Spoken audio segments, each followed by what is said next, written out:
Hey everyone, I'm Brad from Calgary. This is Sean from Cambridge, Ontario. I'm Terry from Cornwall, Ontario. Hey, this is Larry from Pitt Meadows, British Columbia, and you're listening to the Towing Life Podcast.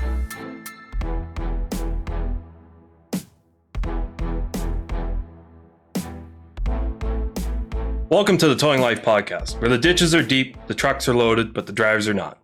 I am your host, TowManG, and as usual, I am joined by my friend, co-host, and former co-worker, the one chain wonder himself, Mr. PlainGuy. What is going on, G? What is going on? Well, you know, same shit, different day. You know the routine. I do know the routine. I got to admit, G, after last week's show, I'm pretty sure, I don't know how it works. We're so far away. We broadcast over the internet, and yet somehow I still managed to catch your cold doing a show with you.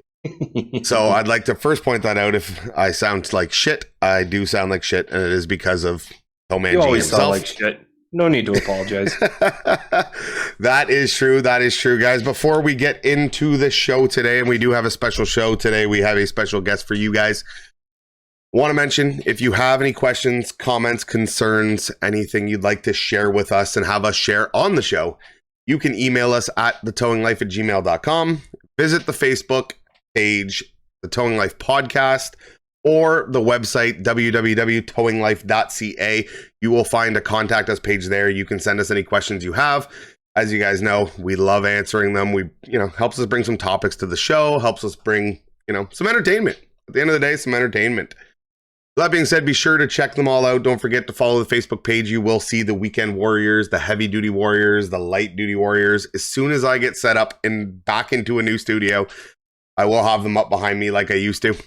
Back out of 1970. Yeah, my lamp from my grandma still in the back there. The lamp that everyone's grandma remembers. The ones those chairs too. Those gold chairs. Yeah. The camera doesn't do them justice. They are like yellow brick road gold. They are. I had awesome. a white one, comfortable, like the best chair I've ever put my ass in. Love it. I have no idea where they were found, but no doubt it was from an estate sale somewhere. Oh.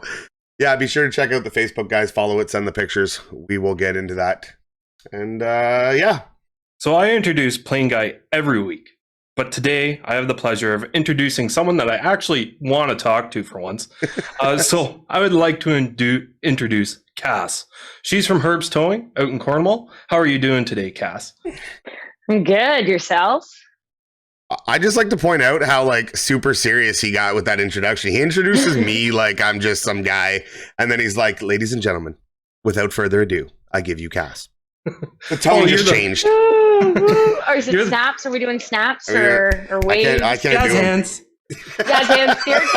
Spirit fingers.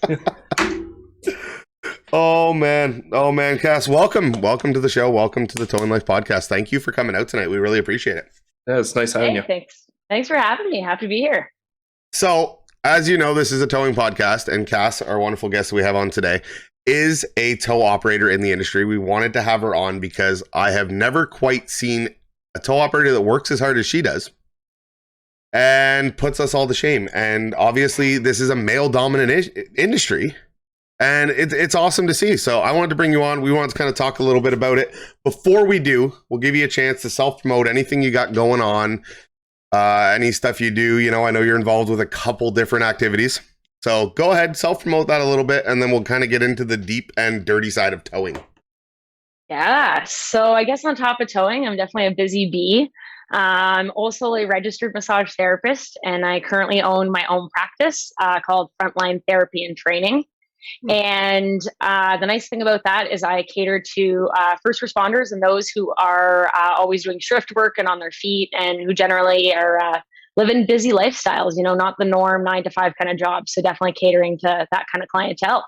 Nice. We work with your job and how you move and what kind of activities you do to get you on the path of living a pain-free lifestyle. That's awesome. Yeah, pain-free. Not too many tow ops know what pain-free is anymore. You and I talked one day about range of motion. Cass was showing me some weird stuff on that I realized how broken my shoulders are. All things that honestly, guys, we don't really talk about, right? We've talked about that proper seating in trucks, and you know what I mean? Finding ways to be easier on your back and all that. It's something that we definitely take advantage as older operators. you know, the longer you've been doing it, they'll start to tell you, man, I wish I would have taken care of myself a little bit more. And, you know what I mean? A little less fast food, a little more morning stretches, a little more proper posture. So obviously that experience you bring into it is kind of a bonus. As I realize I'm sitting here with a terrible posture. I think we all did the like terrible posture stuff. G's just sitting there like, nah. No, I like to sit upright. I even do that in the tow trucks as well. I always recline my seat up. I like to try to keep my back as straight as possible. So yeah, tell us about the firefighting. Yeah, so I'm an aspiring firefighter. I'm actually part of one of the reasons that brought me to Cornwall and that brought me into the Herbs family was chasing after a firefighting career. So we're in the middle of recruitment right now, so there's still no answers whether I've been able to go on to the Cornwall department. But regardless of that, I think I found a home in Cornwall and definitely ended up giving myself a second family. An adopted family of an adopted dysfunctional family, but yeah, one of those families. Most towing families, everyone will tell you, are some of the most dysfunctional groups. It's amazing. You love each other, you hate each other, you're annoyed with each other, you forgive each other, you love each other again. That is just, you know, that's what I think makes the workplace in the towing industry, if you can find a good company, actually makes it good. G and I worked at one together like that, where it was, you know what I mean? There was that love, that hate. At the end of the day, every one of us would help anyone out. You know what I mean? If, you know, personally off the clock, it just became that little family. And so when you can find that, you seem to have found that at a place like Herbs. That is awesome. That is awesome. Yeah. It's awesome because, you know what I mean? I ended up with a bunch of brothers I never wanted, right? And a creepy uncle, I hear. Oh, yes, a creepy uncle. Every family has that creepy uncle, right? Oh, man. That uncle you don't get too close to at the party after he's had a couple too many toddies. Exactly. Yeah. So firefighting, I do want to touch on that a lot because that is something that definitely piques my interest. I think a lot of people it does, right? As a tow operator, we tend to work alongside at times with first responders like EMS, like police, like fire. Notice I said like first responders like them. We are not first responders. That is an argument we'll have for another day. We are second responders. But that being said, the towing, what kind of, with the firefighter background and the career that you wanted to do in it, what made towing make sense? If I'm asking that right. So when I was in school for fire, I really liked the technical rescue aspect, so rope rescue and stuff like that, and then also auto extrication. So like MVCs and all that kind of stuff, and getting used to being around car accidents. So then, funny enough, I had walked by one of the Herbs posters, the infamous Herbs posters that we have, and was like, "Hey, like, I wonder if I'd get this kind of experience in towing. Like, they pull cars out of ditches and stuff." So I, called up Herbs because I had driven by a couple of times and realized, oh, Herbs is in Cornwall, like right around the corner. Like, let's call him up, call him off the. So I called called the actual dispatch, like the 1-800 number. Yeah, called right away and got a hold of dispatch and was like, hey, I don't really know what use I'm going to be in terms of towing because I've never towed before. But I'm a certified firefighter, and these are like kind of the assets that I have. I like auto extrication and some rope rescue, and I'm sure you can find a spot for me. Especially with a company like Herbs, like they do it all, right? Yeah. So I think you would fit right in with a facility like that. And it's actually kind of funny that you did fire first, because I know a lot of tow operators that will be tow operators first and then get into the fire or the EMS because towing's not enough for them. So it's kind of cool that you're doing it the other way around to help better your fire experience. 100%. And it gave me that experience of, you know, being on MVC scenes, which is like, there's so much going on. You're really like, you're stressed and trying to get the road open. And then also making ETAs and dealing with customers who are upset and distraught and all that kind of stuff, which is, you know, everyday stuff that the firefighters have to deal with. So I found it was a really great stepping stone. That's awesome. And I kind of related, you know how we hear a lot of like security guards who become security guards to become a police officer. Yep. Well, I kind of see towing in this step as being like, this is an awesome, you know, stepping stone because it really makes you focus on those basic technical rescue skills and really hone in on them. And then you just take them way bigger to, you know, pulling out transports out of the ditch. Instead of just pulling out, you know, a 200-pound person, you're now pulling out a huge transport out of the ditch. So That's a good way of cool in looking that at it. sense. Oh yeah, that is a cool in good that way. sense. Yeah, that is good. I like that. It definitely is. You know, you don't realize how many skills actually cross over, right? You start talking about that, where you know what I mean, the extrication, and even you get to see, like, you know, thinking outside the box when you get cars that are torn to pieces with a motor over here, an exhaust system over here, and then you get to load it up onto your truck. You got to figure out how to get it there. You got to think a little outside the box. You got to do things safely. All these are things that you might not think about when you go into something like fire, but they're all situations that can arise where, you know, it's that quick thinking on how do I, you know, solve this problem. Yeah, and it's we never know what's going to happen every single day, right? Every day is different. Your job's changing daily. No two accidents, no two winch outs, no two unlocks are ever the same. I think a lot of people will say that is, personally for me, that is one of the passions I have about the industry, is that I hate going into an office day after day after day. It's never been, you know, the same place, the same thing. Towing is never the same thing.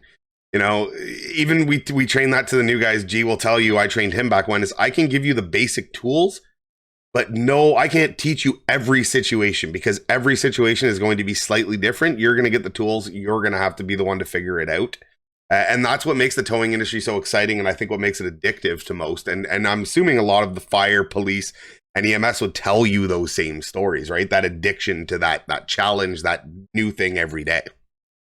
Yeah, and I wouldn't say like it's sometimes, you don't really know what you're pulling up to.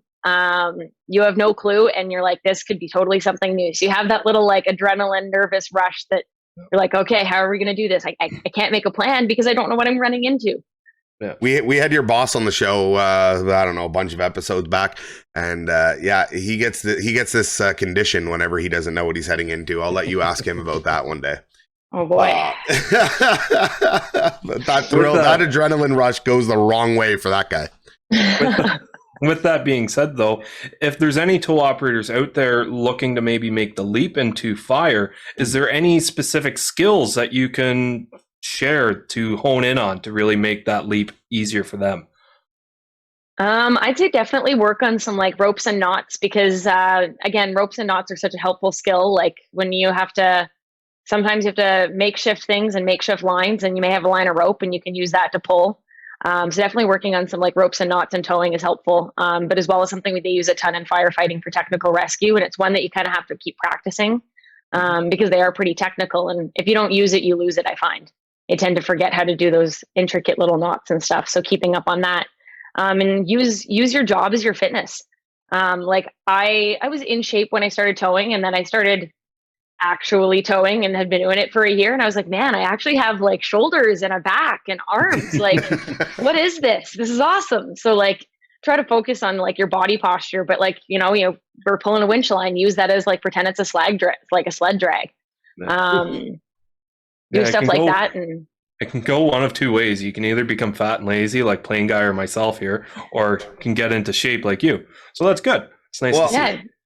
We have two opposite opinions on this, because I always try and teach all my operators to work the laziest way possible and not strain things. And now you're telling me use it as a workout. And I'm like, that's what I'm trying not to do. That is what I have been trying for the last 5 years not to do. It's work smarter, not harder in the sense. Like if you're using proper body mechanics and, actually like standing as opposed to like slouching around and grabbing stuff. And then instead of, bending all the way down to pick up the spoons, you're just using your back up and down. Stuff like that. But then if you think about it, how many times would you squat if you thought about actually squatting to pick up the spoons all the time? How many squats would you do like in a day? 100 times in a day. Yeah, that's fair. It's good logic. How do you lift the dollies on and off the truck then? Oh gosh, this is the dollies, the terrifying dollies. I don't know how tall you are, but I know some people like to carry it over the shoulder down by their side. So I'm just So I'm 5'4", so basically they're based at my head. Okay. So what I'll do is I get like one hand kind of underneath and then one hand on top, and I'll like wedge my shoulder down and then like lift it up and then carry it down like a suitcase. It is a full body motion to get these things off the truck. Yeah, I take it you stick normally to flatbeds. Yeah, definitely the dance floor type. The dance floor type. Oh no, I do love that. And like you said, you are right. It's something you don't take into account. How many squats would you do in a day? Right? It's same thing we've talked before on the show about trying to eat healthier on the road. Right? It is so easy to fall into a, Burger King, Wendy's, anything that takes a drive-through, Tim Hortons. There is so much coffee that goes on normally in a normal day at work. I'm a big fan. I drink my coffee black. That is my one. I say it. Now I can say I do it for health reasons where it's, I don't know why I switched to black, but at the end of it is, right? You're drinking doubles or you're like 4x4s or something, aren't no, you? I haven't done that in like 5-6 years. I'm double with milk. Double with milk. Okay, Yeah. better. But still the sugar, right? You cut it out and I feel less guilty drinking that 7th cup of coffee because I'm like, hey, at least there's no sugar in it. At least there's no cream in it. Exactly. Well, the other bonus to working a flatbed, I don't get through the drive-through. I'm in a big kino, so it's like, everything is closed. I can't go into. I can only go through the drive-through. I guess I'm going to go eat at a grocery store. This is the difference between you and I. Is I worked in Cornwall way back, and I drove a Hino, and I can tell you that Hino will fit in a lot of drive-throughs.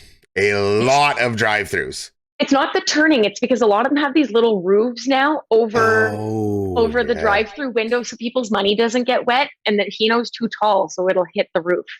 There's this one drive-through I used to go through in town. You could not make it with my 1-ton wrecker, but the Hino flatbed could make it in one turn. And I know they started frowning on it because I'm not sure who it was, but there was an operator in town, didn't work for us at the time, that took the speaker box out with the tail of the bed whenever he went to make the turn. The ascent swung, he took it out. They were not very happy about that. I think that company got told no more drive-thrus. Yeah, no more drive-thrus. So what's your favorite thing about the towing industry? Honestly, I think it's just how spontaneous it can be. Like you can have a weekend where, you're not really doing much and you're hanging out waiting for the calls to come in, and then within like 5 minutes it can just like pile up and you're like go, and you honestly don't have time to think about being tired or doing anything because you're just watching the calls build up, but you're like, okay, just got to tackle this one after the next. We'll get through this. And then you look at the clock and it's like, oh, I've been going for 12 hours. Like, that is true. A day can go to shit real fast in the towing industry. That is without a doubt. Yeah. But you know what I mean? Like there's an adrenaline rush with certain things and like, with a lot of them and the teamwork that you have with each other. So that's also what I think keeps you afloat, especially in those like long 12-hour days, like calling into some of your tow brothers and being like, hey, like, what's up? And like, all right, let's chat. Let's keep you awake while you're driving. Like, there's no point in, being too tired. If you're too tired, I can tell you to pull over or anything like that and keep each other awake. Put the window down, crank the music, and no phone Tell calls. me where you are. I'll come with a bucket of ice. Yeah. No, it's true. You know what? On the road, when you do those long runs, the more I've been off the road a little bit more and compared to what I used to be, you realize how many people you lose touch with because on the road, you have the time, especially when you're, depends on the type of calls you're doing. If you're doing short in-town stuff all the time, obviously, phone calls don't happen. I was doing my average call was 2 hours. You know what I mean? It was 1 hour each way. So it's like, man, you're having conversation with people all day. And then you get into the, the in-town stuff and you go, man, I haven't talked to that guy in like 3 weeks. Like we used to be talking every day because we had all this time in the world, right? Depends on the type of towing you're doing. Yeah, especially on the long hauls, it's helpful. You get stuff done. Yeah, there's only so many times I can listen to Miley Cyrus Wrecking Ball before I start to doze off on the highway. It does kind of suck though when that operator you always talk to and it's your day off and you're at home trying to do something and they call you right in the middle of doing something. I have that all the time when I'm editing videos. So I'm sitting there at my desk, just sitting on the phone for like 45 minutes, looking at the work I could be doing. I'm talking on the phone, keeping another operator awake or just chatting about random shit. I've got a question that I want to get to. I think everyone wants to get to. I know G has other points, but we're skipping all that. I want to know. Have you, as a woman in the industry, which is a stereotype, as a male-dominated industry, a woman in the industry, it shouldn't be an issue, but it's something people don't see all the time. Have you had those calls where you show up and it's a guy, like let's say for a tire change, and it's a guy in his 20s in shape, you know what I mean? You can tell a guy goes to the gym and you show up all 5'4" of you with your jack running and your impact gun, and this guy's like, God damn it. Like, does that ever happen? Has it happened? Yeah. I want to say like there is a couple times where you show up and people are like, whoa, you're going to change my tire? I wasn't expecting that. And I'm like, yeah, there's not too many of us around. We're a rare species over here. And that's usually gets, lightens up the mood and everything. And yeah, a lot of people are like, yeah, you know, I just thought it'd be easier to give you a call. I'm like, yeah, why not? You know, that's what we're here for. We're here for everyday work, right? Yeah. I'm here to get paid to do that. So I'm all for it. Have they offered to help you at all when you show up there? Yeah, a couple of them do. They're like, anything I can do to help? And I'm like, no, it's probably just best that you stand back there, you know, stand in between the truck and the vehicle. If you want to watch, stay safe, or you can stay in your own vehicle. I want to keep you off the road. Like, usually I'll use that to get them out of the way. Because to get them out of your way. They'll helicopter, right? And you know what I mean? You don't want somebody, you know, touching something or, you know, getting hit by a car, right? Because they're watching over. So my favorite thing is you'll take the tire off and you'll set it down. And as you're putting the spare on, they're grabbing it to throw it in your trunk. And I was like, hey, it's on the jack. Please don't do that. Yeah. Because you're going to throw it in aggressively and I don't want the car coming down. Exactly. So that's why I'm usually like, okay, just stand over there. But I want to say it's honestly been pretty pleasantly welcomed. Like, most people are like, hey, like, this is great. Like, you know, it's really good for, you know, whether you're a women's activist or not, or a feminist or not, or whatever, people are still welcomely surprised by it. And they're like, yeah, this is great. Great to see women doing these jobs. Like, there's definitely not enough of them. And I'm sure being with the fire department, you know, I mean, doing the fire training or trying to get on with the fire department, the fire training, and then the towing, like, it's not the first, you know what I mean, time. Obviously, you know, firefighting as well for the longest time was considered a male dominant industry. And you're starting to see that change. And you know what I mean? We definitely welcome it into towing, right? I don't care. I don't care who you are, what color, what gender, whatever you are. As long as you can tow and you have a good work ethic and you come to work every day, I'm in. Yeah. And it's surprising how there's not more women in towing. Because honestly, like, there's lots of female firefighters out there, female police officers, female mechanics, female truckers, like, all that truckers kind of is even starting to become a big thing too, seeing more and more of that. Absolutely. And so that's why I think it's very, like, the fact that I haven't really met any other women in towing. It's pretty surprising how there's not that many women out there, because there's lots of women in a lot of the other, what we said were male dominated jobs or stuff like that. In this type of field, at least, like in the responder field, right? Yeah. Cassie, you being a flatbed operator, have you seen the shift interlock release group? Yes, I have. Tools like that are especially... It saved my butt on many occasions. So and many. Also gives the wow factor to the customer. They're like, yeah, it doesn't go in neutral. What are you going to do? It doesn't go in neutral. How are you going to tow it? And you're like, oh, no, don't worry. Click, click, click. Flatbed. Oh, it's rolling. And they're like, what? How'd you do that? I found it on Facebook. But it is true. So any of you flatbed operators that are out there, you know, you head over Shift Interlock Release, I believe it's called. I think they had an app as well. I don't think the app ever really took off, but the Facebook group. But the Facebook group's awesome. You just can search a year, make, and vehicle. You type it in the search bar and it'll give you all the posts related to it. And, you know, guys, while they give pictures, they'll give, you know, walkthroughs point by point. Some of them will have videos in there. It's awesome. So yeah, any of those tools, you know, the connection you can find with people in the industry, like-minded people. Towing is a very passion-driven industry. Meaning for you to succeed in towing or to have a longer career in towing, it has to be something that you really enjoy. And so a lot of times you'll find a lot of like-minded people like that because just the nature of the industry. I feel like the other responders are the same way. No? Is that something you would have? That's that passion is what really makes them stand out. So that's the thing, is I'm in like some firefighting groups and they talk about like different tools and like stuff that comes out, or different ways to make entry into a house or stuff like that, even into a vehicle, how to release an airbag to be safe, or, you know, stuff like that. So they'll show different images. And so it, when you see it in towing happen the same way, like they'll say, oh, like this vehicle was like difficult, you know, with the shift lock, here you go, this is where it's located. And they'll go through kind of a breakdown. Because when stuff changes every day, you can't know everything, right? It's true. But see, the problem with the firefighters is that instead of, oh, the trunk release is here, they just go, meh, eat my jaws of life. I don't have time to find your trunk release. We don't have that. You know, imagine an unlock and you're just like, I don't have time for this. I got a winch out waiting. We're just going to jaws of life your door. On April Fools, you just show up with like a foam brick and you get out of your truck and you just throw it out their window. Oh, I'm doing that at the shop. I'm going to get a foam brick and just start throwing it at people, like our employees' cars when they pull in. It's a great idea. Oh, no. Your poor employees. Well, you might as well have a little fun with people. Why not? Why not? Hey, you should just get a foam brick too. If you're walking down the street in the wintertime and you see a vehicle come flying up, kicking up slush, just hold it behind your back. They'll slow like down. People who don't like slow down and move over, just foam brick. I've so many times thought of throwing things. I've reached out once or twice with a hammer to reach for a mirror, like swing at the mirror, which is a terrible idea because you realize like if I hit it, the force that's coming through the hammer into my hand is gonna hurt. I've done it with a dolly crack up bar before, just holding it out, and you're like, this is gonna end badly if something does happen. Yeah, I'd always said that I would rather read an article that said tow operator, swipes mirror off vehicle than tow operator gets clipped on the highway. Yeah, So, exactly. Like the fact that we could even reach something out and touch your vehicle means we're way too you're way too close. Yeah, especially at 100.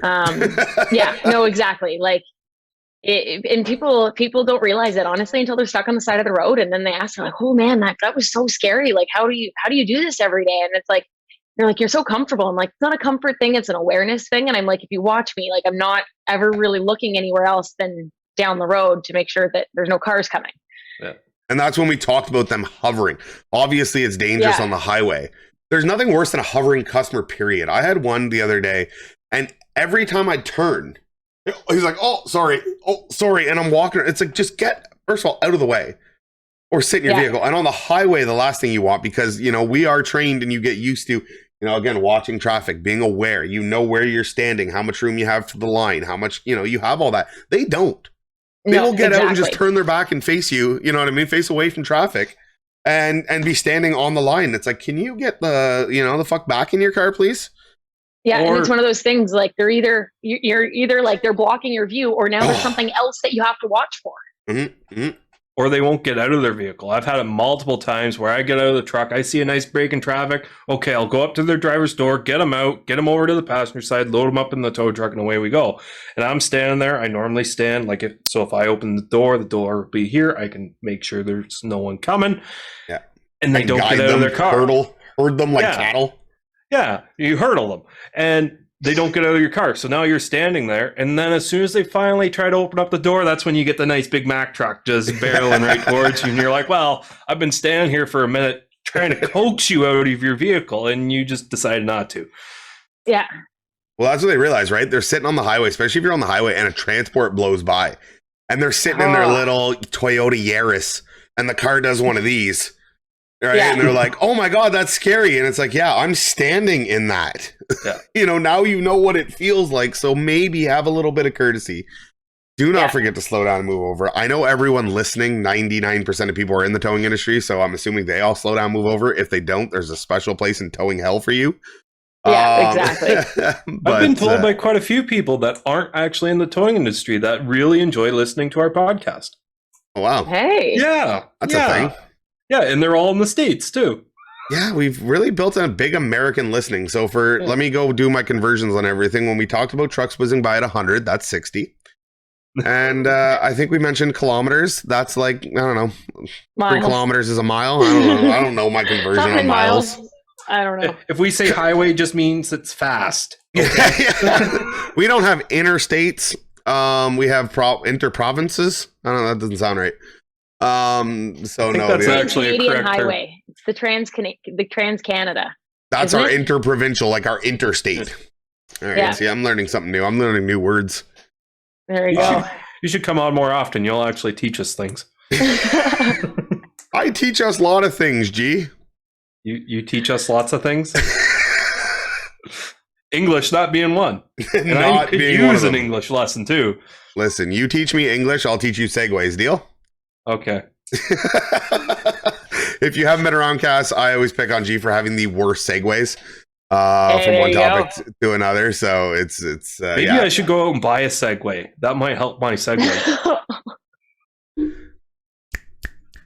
Dad jokes or crickets? Are we doing stereotypes again? You said you had a joke that you wanted to say. Oh, I do have a joke that I want to read.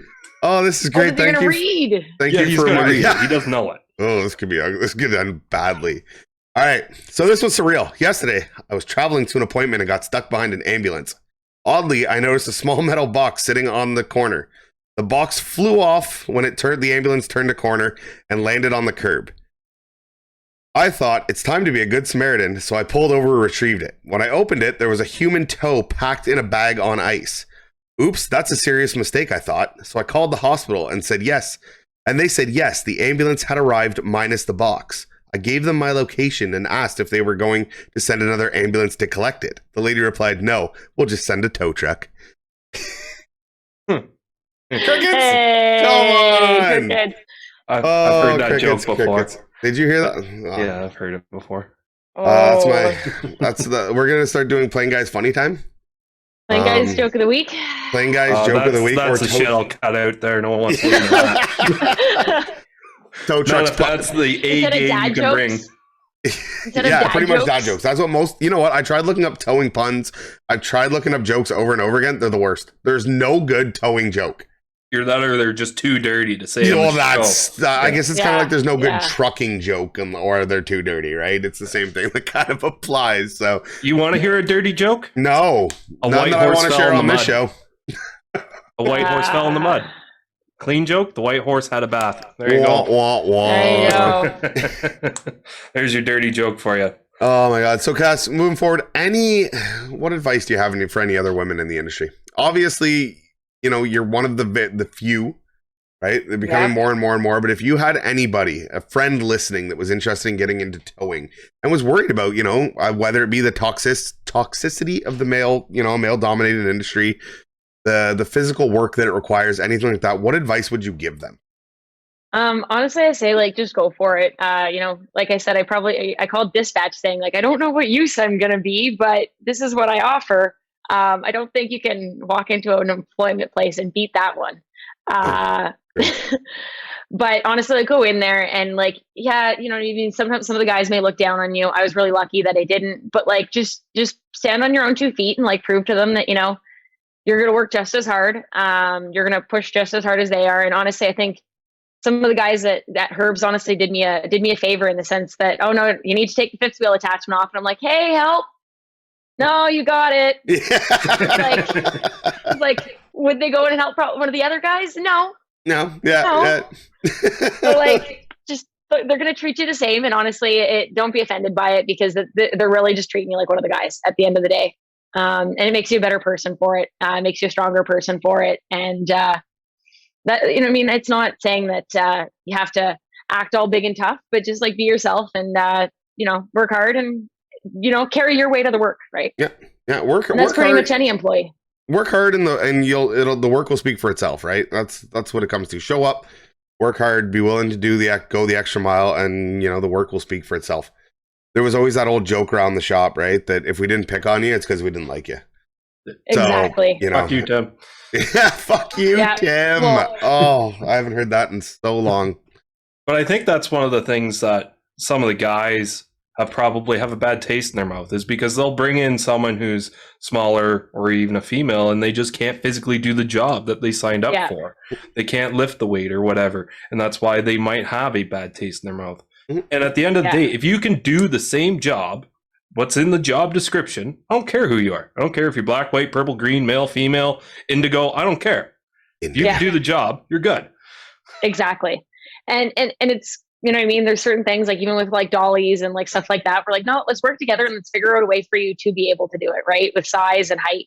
Because then it's just turning into different things and everyone has different experiences and different ways of doing it. And people sharing their experiences helps.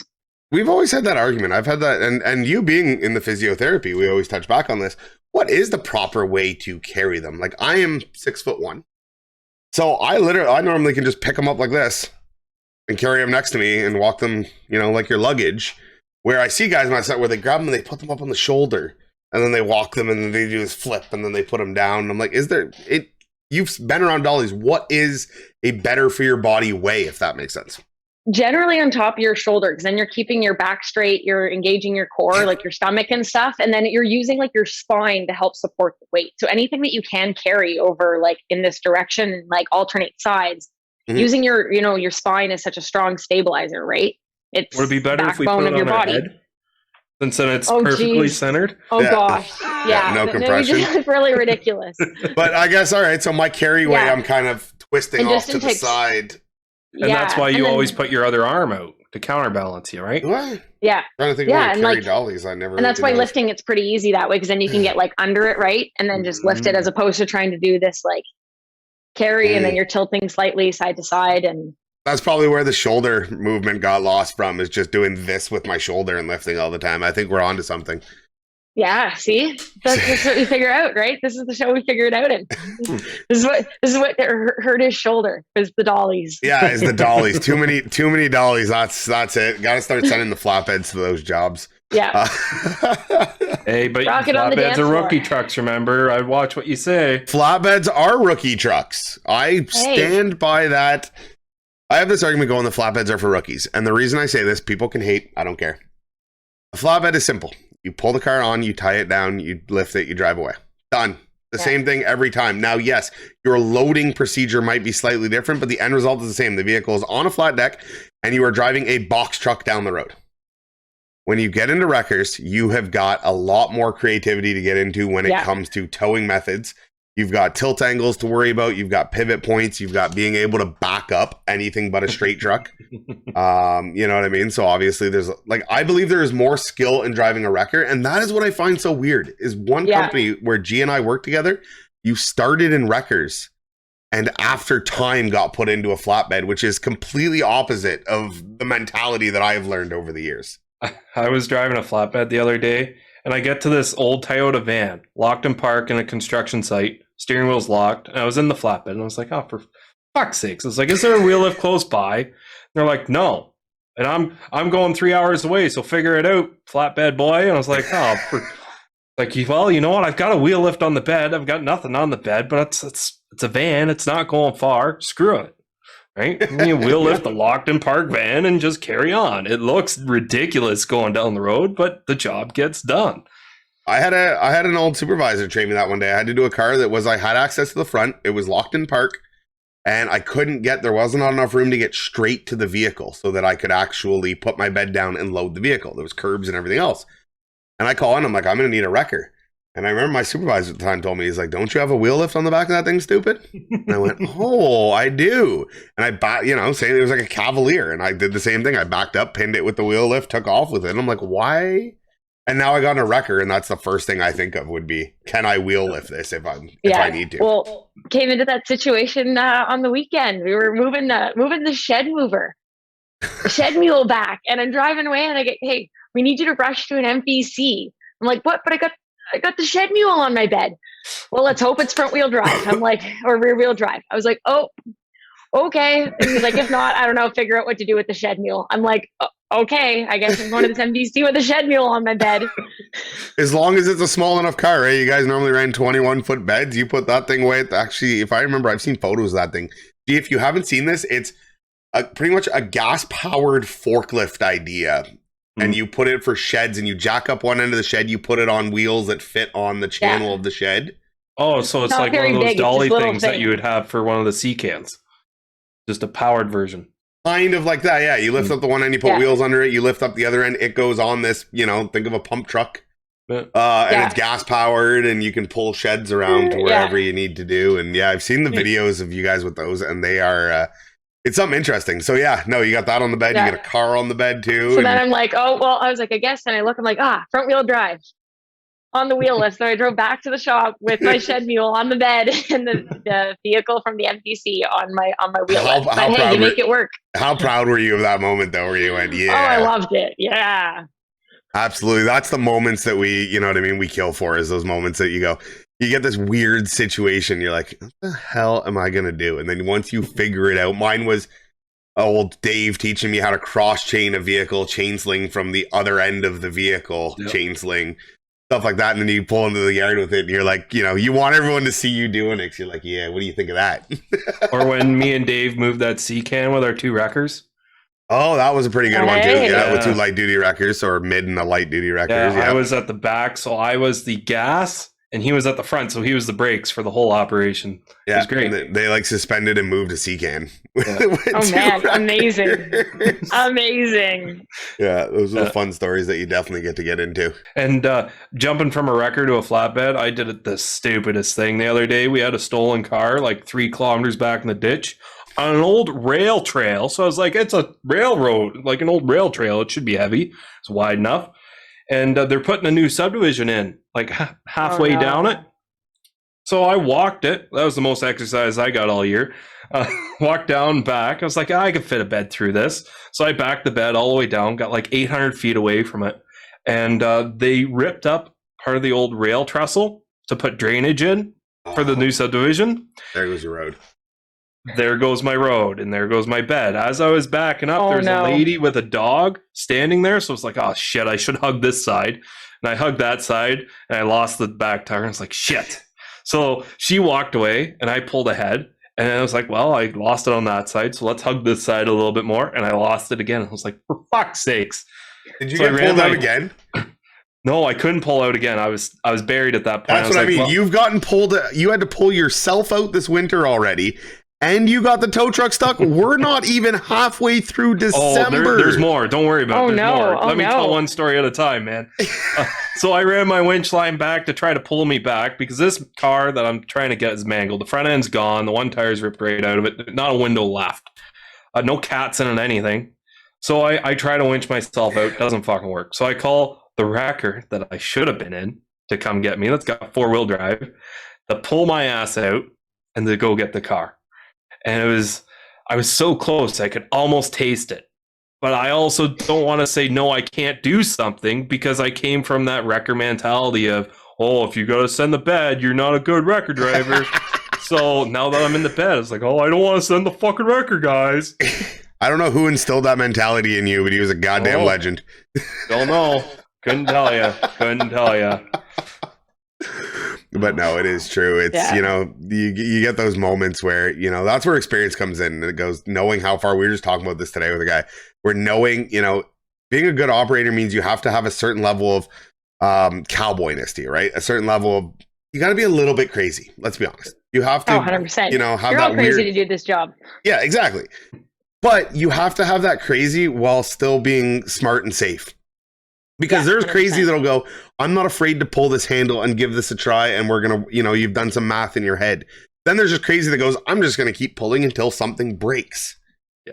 And it's finding that good mix to really find a good operator, right? Like we all admit, you're right. We all admit we're crazy. And what, like, who, you know, people ask you, so do you like towing? And it's like, no, the money's shit. The weather can suck. You know what I mean? The customers aren't always the greatest. Drains the life out of me sometime. Yeah, but I wouldn't do anything else because you have to be a certain level of crazy to do it. Yeah, and you every day you may say you hate it, and you come back and go, man, I love my job. It's a love-hate relationship. We've both gotten out of the industry at one point, and we both got back into it for this reason.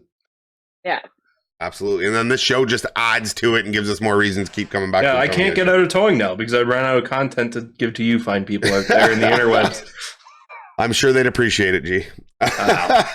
So anyways, Cass, we'll give you another chance. You said you do run your physio place. If you would like to promote it, go ahead and do so.